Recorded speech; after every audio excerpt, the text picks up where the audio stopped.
Islam is a lofty structure that stands on 5 pillars. Without these pillars, the structure will have little support and may easily collapse. 5 pillars. We are unlike wolves, which live separately, each on his own. Nor are we like mindless sheep driven by a shepherd. We are individuals in a society, and the balance is paramount. Man needs to maintain a careful balance between his spiritual and physical needs, and between his personal and social life. Such a balance is best achieved through the 5 pillars on which the structure of Islam is built. Through these, man's public life functions in harmony with his inner soul, and every individual complements his Muslim brethren. How does all this work? The Declaration. This is the declaration of belief in God's oneness and in Muhammad as God's messenger. It lays down a basic principle which establishes a community united by one of the most important and fairest principles, namely, that all worship should be addressed to God alone.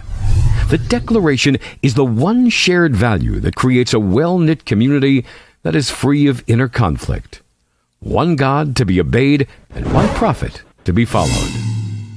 I bear witness that there is no deity other than God, and I bear witness that Muhammad is God's messenger. This declaration confirms that all worship must be addressed to God alone, because He is the Creator and the Provider who alone conducts all affairs of the universe.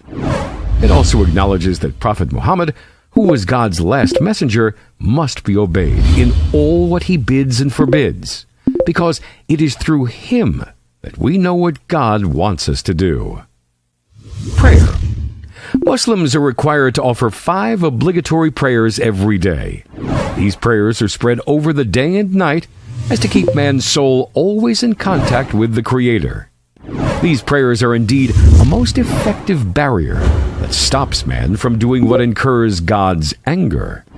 By attending to these prayers, Muslims are always in a situation where they have finished a prayer a short while ago, or are preparing for a prayer that will soon be due. Thus, they are keen not to lose the effect of the prayer they have finished when they were in contact with their Lord.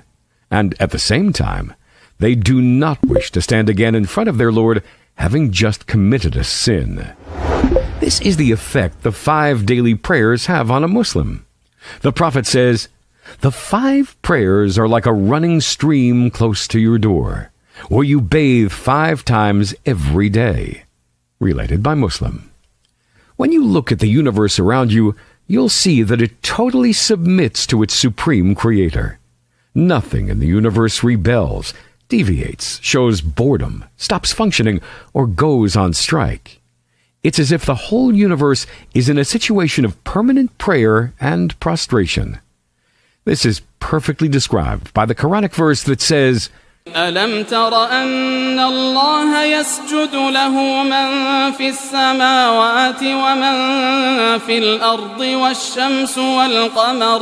والشمس والقمر والنجوم والجبال والشجر والدواب وكثير من الناس وكثير حق عليه العذاب ومن يهن الله فما له من مكرم إن الله يفعل ما يشاء. 22:18. Honored by God, man should have been the first of all creatures to remain in permanent worship and prayer without a stop. However, he was chosen to be in charge of the earth and given what is suited to the fulfillment of this role. He has been given the needs and desires that help him to fulfill his role. Therefore, his nature makes man unsuited to be in permanent prayer. Instead, man needs a special worship that ensures his spiritual balance and serves as a continuous bond with his Lord, enabling him to draw closer to him. It should, at the same time, be suited to his nature and conducive to the fulfillment of his role in this life. This worship that man needs is the 5 daily prayers God has made obligatory to us. Zakat. Zakat is the safeguard that prevents social collapse. It is the institution that ensures that there will be no explosion, like that suffered by communist societies that went too far to the left, or capitalist societies that went too far to the right. In both cases, large sections of society of both types endured hunger. Zakat is a financial act of worship, an annual duty paid by everyone who owns more than a certain threshold. It's a small portion, only 2.5%, or similarly small rates of certain types of property, such as agricultural produce and cattle. By paying their zakat, people ensure that their property is purified and that they are free of stinginess. They thus help their poor and needy brethren. God says to his messenger, خذ من أموالهم صدقة تطهرهم وتزكيهم بها 9:103. Fasting. This is a unique type of worship which God prescribed to earlier communities of believers. He has made it one of the pillars on which the structure of Islam is built. Muslims abstain from food, drink, and sex from dawn to dusk for a full month every year. This worship provides training to control one's desires and abstain from one's pleasures. At the same time, it promotes health. It provides a bond between the Muslim community and earlier communities of believers who followed earlier prophets. God says, يا أيها الذين آمنوا كتب عليكم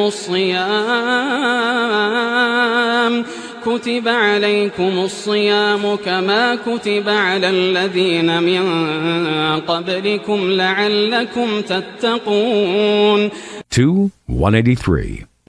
Fasting shows how easy Islam is. When Muslims are ill or traveling, they are given an exemption of fasting, provided that they compensate by fasting the same number of days when they've recovered or returned home. The pilgrimage. This is the great gathering a Muslim is required to attend at least once in a lifetime, provided that he's physically and financially able to undertake the journey. Muslims of all races, colors, and nationalities meet at the same place, wearing the same garments in absolute equality, glorifying their one Lord. They speak numerous languages, but offer the same worship. They regain their pure human nature. Should we put aside all the splendid aspects of Islam and focus only on its legislation and its unique organization of human life, we will find clear evidence that shows every rational person that Islam is the religion bestowed by God, the creator of the universe.